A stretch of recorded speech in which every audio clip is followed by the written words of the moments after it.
আসসালামু আলাইকুম। বিশ্বকাপের ফ্রেন্ডলি ম্যাচে দুর্দান্ত জয় তুলে নিয়েছে আর্জেন্টিনা ও ব্রাজিল।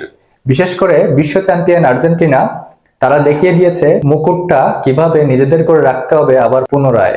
আর ব্রাজিল পুনরায় মুকুট পাওয়ার আশায় তারা আবারও লড়ে যাচ্ছে সমান তালে এবং মিশরের সাথে তারই একটা প্রতিচ্ছবি দেখা গিয়েছে 2-1 ব্যবধানের জয়টা। দেখুন, প্রথমে আসি আগে আর্জেন্টিনার কাছে। বিশ্ব চ্যাম্পিয়ন আর্জেন্টিনা হন্ডুরাসের বিপক্ষে 2-0 ব্যবধানে দুর্দান্ত জয় তুলে নিয়েছে, কিন্তু সেই জয় ছাপিয়ে মেসির মাঠে নামাকে কেন্দ্র করে শুরু হয়েছিল দর্শকদের ভিতরে তুমুল একটা আগ্রহ, তুমুল একটা উত্তেজনা। দর্শকরা মাঠের ভিতর বারবারই বলতেছিল, come on Messi, come on. Messi যখন ডাগ আউটে বসেছিল এবং যখন স্কালোনি তার পাশে বসে বিভিন্ন দিক নির্দেশনা বলতে শোনা যাচ্ছিল, তখন গ্যালারি থেকে দর্শকরা স্লোগান দিচ্ছিল যে মেসি মাঠে নামো, মেসি তোমাকে মাঠে দেখতে চাই। কিন্তু স্কালোনি মেসিকে শেষ পর্যন্ত মাঠে নামায়নি ঠিকই, কিন্তু তিনি তার প্র্যাকটিসটা ভালো করে বুঝে নিয়েছেন এবং কিভাবে বিশ্বকাপের একাদশ সাজাবেন এবং কাকে কাকে রাখবেন সেটা কিন্তু ভালোই তিনি এই ম্যাচে খেলিয়ে বুঝিয়ে ফেলেছেন।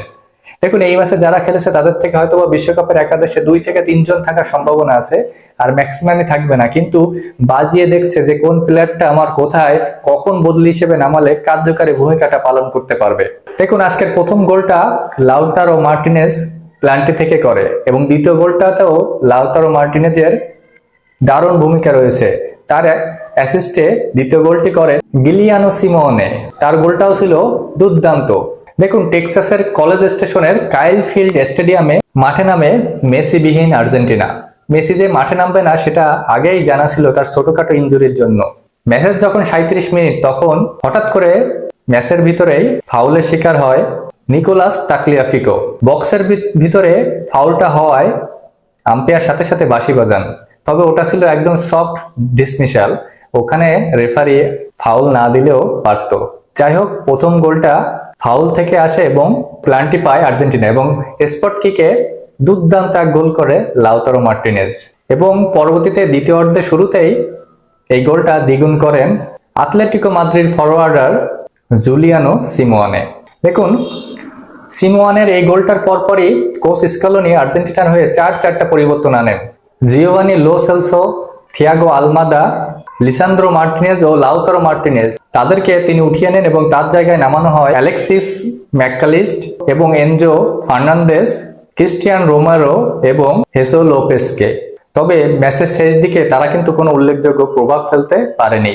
জানিয়ে রাখি, 16 জুন আলজেরিয়ার বিপক্ষে ম্যাচ দিয়ে শুরু হবে চ্যাম্পিয়ন বাহিনীর প্রথম খেলা। এই গ্রুপের বাকি 2 দল অস্ট্রিয়া ও জর্ডান। তবে 9 জুন আইসল্যান্ডের বিপক্ষে শেষ প্রস্তুতি ম্যাচটা খেলবে স্কলানি বাহিনী।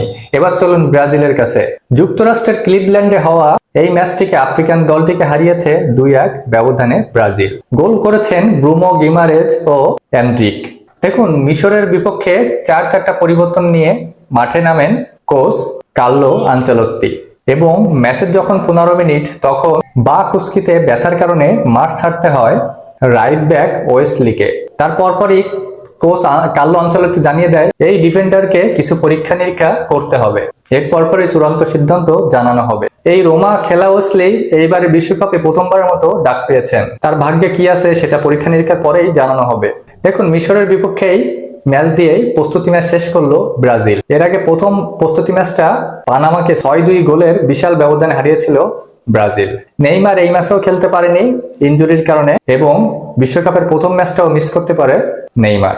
দেখুন, এই ম্যাচে প্রথমার্ধের শুরুতেই ব্রাজিল এগিয়ে যায় এবং প্রথমার্ধেই মরক্কো আরো একটা গোল দিয়ে সমানে সমানে টক্কর দিতে থাকে, কিন্তু দ্বিতীয়ার্ধেই ব্রাজিল আরেকটা গোল দিয়ে তারা ম্যাচটা নিজেদের করে নেয়। দেখুন, ব্রাজিলের 6ষ্ঠ বিশ্বকাপের লড়াই শুরু হবে 13 জুন বিশ্বকাপের আরেকটা ফেভারিট দল মরক্কোর বিপক্ষে। এরপর 19 জুন হাইতি এবং 24 জুন স্কটল্যান্ডের মুখোমুখি হবে 5 বারের বিশ্ব চ্যাম্পিয়নরা। তাই দুর্দান্ত বিশ্বকাপ প্রস্তুতি ছাড়লো আর্জেন্টিনা এবং ব্রাজিল। কোন দলের খেলা আপনাকে সবথেকে বেশি আকর্ষণ করেছে অবশ্যই জানাবেন। ভালো লাগলে পাশে থাকবেন। ধন্যবাদ।